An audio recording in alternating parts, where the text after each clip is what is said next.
अभी गवर्नमेंट ने आवाम को एक मौका और दिया है। 31 दिसंबर तक आप ये बॉन्ड वापस जमा करा सकते हैं। 25,000, 40,000, 15,000, 7,500। अब गवर्नमेंट ने एक चांस और दिया है, वापस ओपन करे कि ताकि जिसके पास ये बॉन्ड रखे हो, अभी जो बॉन्ड खुल रहे हैं 750 वाले की कुरानदाजी है अक्टूबर को, के बाद नेक्स्ट 15 को 1,500 रुपए वाली कुरानदाजी है। बॉन्ड मेरे पास हो या कस्टमर के पास हो, दो चीजें लागू है इसके ऊपर।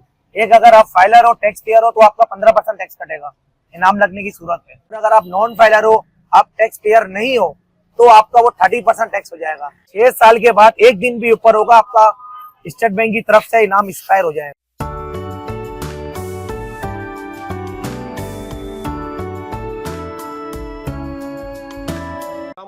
वालेकुम सलाम। अरे भाई, दोबारा आपकी खिदमत में हाजिर हुआ हूँ। ये जो प्राइस बॉन्ड जो बंद हो रहे हैं, जी जी, इसकी जो तारीख बढ़ा दी गई है, तो इसके बारे में भी क्या कहना चाहेंगे? सर अभी गवर्नमेंट ने आवाम को एक मौका और दिया है। 31 दिसंबर तक आप ये बॉन्ड वापस जमा करा सकते हैं। 25,000, 40,000, 15,000, 7,500।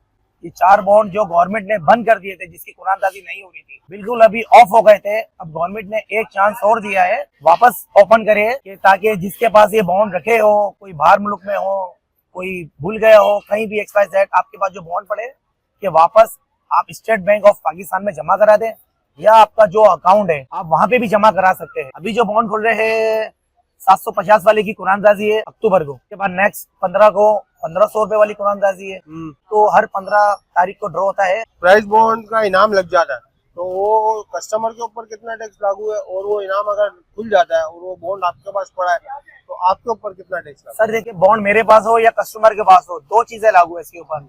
एक, अगर आप फाइलर हो, टैक्स पेयर हो, तो आपका 15% टैक्स कटेगा इनाम लगने की सूरत में। कोई भी इनाम हो, फर्स्ट हो, सेकेंड हो, थर्ड हो, कोई भी इनाम आपका लगता है तो आपका 15% टैक्स कटेगा। वो लाजमी आपको देना है अगर आप फाइलर हो। और अगर आप नॉन फाइलर हो, आप टैक्स पेयर नहीं हो, तो आपका वो 30% टैक्स हो जाएगा, यानी कि 30% आपके ऊपर टैक्स लगेगा अगर आप फाइलर नहीं हो। गवर्नमेंट की तरफ से 6 साल तक आप इनाम ले सकते हैं।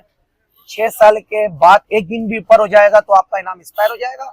6 साल के अंदर आप इनाम ले सकते हैं। इनाम भी वही रहेगा और आपका टैक्स भी वही रहेगा जो उसके ऊपर कटा है। जैसे आपके पास पड़ा है बॉन्ड, नहीं चेक करता कोई, किसी ने अपने अकाउंट के अंदर रखे हुए, बैंक के अंदर, लॉकर के अंदर रखे हुए, कोई साल में चेक करता है, कोई 2 साल के अंदर चेक करता है, इसका कोई ऐसा मसला नहीं है। तो आपका लग जाए इनाम, कभी भी लग जाए, आपने चेक करा जब इनाम, आपका इनाम लग गया है तो आप ले सकते हो, चाहे 2 साल हो जाए, 3 साल हो जाए। लास्ट टाइमिंग इसकी 6 साल है। 6 साल के बाद एक दिन भी ऊपर होगा, आपका स्टेट बैंक की तरफ से इनाम एक्सपायर हो जाए। फिर इसके ऊपर आप कोई क्लेम नहीं कर सकते। जो भी क्लेम आप कर सकते हैं 6 साल के अंदर अंदर कर सकते हैं। बॉन्ड का कारोबार स्लो हो गया है जब से बड़े बॉन्ड बंद करे गवर्नमेंट ने। 40,000, 25,000, 15,000, 7,500। जब तक ये बड़े बॉन्ड थे तो कारोबार बहुत अच्छा था। ये बड़े बॉन्ड बंद हुए हैं तो बहुत फर्क पड़ गया, कारोबार 20%, 25% रह गया है। आखिरी सवाल आपसे है कि अगर बॉन्ड चोरी हो जाए या किसी का खो जाए, उसमें क्या मतलब दुकानदार का क्या रद्द-ए-अमल है, कस्टमर का क्या है? क्या सर, इस पर दुकानदार का भी कोई क्लेम नहीं है और स्टेट बैंक की तरफ से भी कोई क्लेम नहीं है।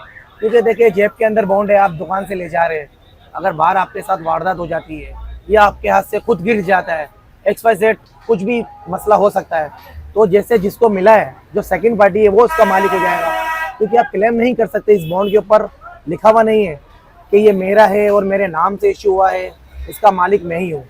समझ रहे बात असल में ये है, जिसको मिल गया रोड से मिल जाए वारदात के थ्रू। और दूसरी बात ये है कि स्टेट बैंक इसके ऊपर कोई जिम्मेदारी नहीं है। आपकी दुकानदार की भी कोई जिम्मेदारी नहीं बॉस, इसमें हमारी स्टेट बैंक की, गवर्नमेंट की कोई जिम्मेदारी नहीं है। जिसका है वो उसका मालिक है, बॉन्ड पे लिखा हुआ इंग्लिश में। यानी कि जिसको भी मिले या दुकानदार से खरीदे, जो भी है, ये जिसका बॉन्ड है इसका मालिक वही है। इस पर इनाम लगे, इसका मालिक भी वही खिलाएगा। वो केस कराना चाहे स्टेट बैंक से, दुकानदार से, किसी से भी, इसका मालिक भी वही खिलाएगा।